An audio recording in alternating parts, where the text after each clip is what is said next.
Howdy, Saints. Found a little part in Philippians that when Paul says he prays. Philippians 1 9 through 11. Paul speaks these words. And this I pray. Now, what you're fixing to hear, if y'all ever want to pray for old brother Anthony, this right here, that'll fit the bill for me, okay? And this I pray, that your love may abound yet more and more in knowledge and all judgment, that your love may abound yet more and more in knowledge and in judgment. The judgment here speaks of the discernment that we have, that you may approve things that are excellent, that you may be sincere and without offense till the day of Christ, being filled with the fruits of righteousness, which are by Jesus Christ, to the glory and praise of God. Man, what a prayer. Now let's talk about it. Want to read it? It's Ecclesiasticus. Now, that is now the Acrophilia. I think I'm pronouncing that right. So it's not in just your Bible. It was taken out of the original King James, but this is it. Ecclesiasticus 45:26. God, give you wisdom in your heart to judge his people in righteousness, that their good things be not abolished, and that their glory may endure forever. Kind of lines up with Paul's prayer here. Let me X that one out. Next, I'll be going to Jeremiah 33:15. And in those days, and at that time, I will cause the branch of righteousness to grow up into David, and he shall execute judgment and righteousness in the land.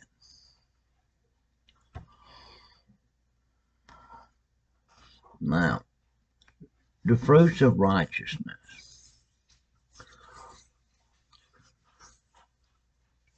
Paul starts out the prayer with, and this I pray that your love may abound yet more and more in knowledge and judgment. The fruits of righteousness. Now we know the fruits, we're told, is love, joy, peace, long-suffering, gentleness, goodness, faith, meekness, and temperance. Those are the fruits of the Spirit.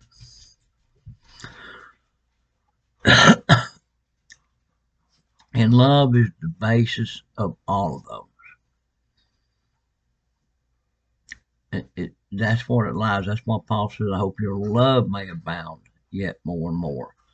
But in what? In our deeds of loving everybody, and like the world tells us to do, and like a lot of saints believe that we should be doing because of scriptures, in knowledge and all judgment. That's where our love needs to flourish, in knowledge and all judgment. And in that being filled with the fruits of righteousness. Now in Jeremiah, we saw, and now I'm going to go to 1 Thessalonians 4:9. But as touching brotherly love, ye need not that I write you, for ye yourselves are taught of God to love one another. And we see that in Paul's prayer, being filled with the fruits of righteousness, which are by Jesus Christ. I found this to be interesting. In the first letter that Paul wrote, 1 Thessalonians, he speaks of a breastplate.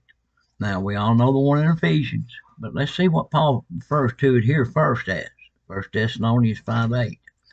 But let us who are of the day be sober, putting on the breastplate. Now, he doesn't say breastplate of righteousness. The breastplate of faith and love. The breastplate of faith and love. which by the prayer we can see is the fruits of righteousness, love. You gotta have faith in the beginning. In Ephesians 6:14, he emphasizes on the breastplate, stand therefore, having your loins girded about with truth, and having on the breastplate of righteousness, fruits of righteousness, abounding in love, in knowledge, and in judgment. And I just thought that was interesting. Righteousness is defined. It's simply defined as this: doing the right thing. God is righteous. He always does the right thing. We look upon him in the old where he was fixing to open up a can of whoop bud on some people. They repented. His judgment changed. He did what was right. When they fell back in, he destroyed them. His judgment, and that's the perfect example of God's righteous judgment. And believe it or not, brothers and sisters, that's God's love. He was that serious about keeping his chosen people pure because there is a purpose for us to be that way. For one thing, the pure of heart will be those that see God. So I got a couple other writings down here. You can go look them out. 1 Corinthians 15:34, Isaiah 59:17, Psalms 119, 172, Isaiah 32:17, 1 John 3:10. But I like to read Psalms 145:17. The Lord is righteous in all his ways and holy in all his works. The Lord is righteous in all his ways and holy in all his works. Takes us back to the prayer. And thus I pray that your love may abound yet more and more in knowledge and in judgment. Why? That you may approve things that are excellent, that you may be sincere and without offense till the day of Christ, being filled with the fruits of righteousness, which are by Jesus Christ, to the glory and praise of God. All right, I'll see y'all next time around. I'm always praying for you, and I love you.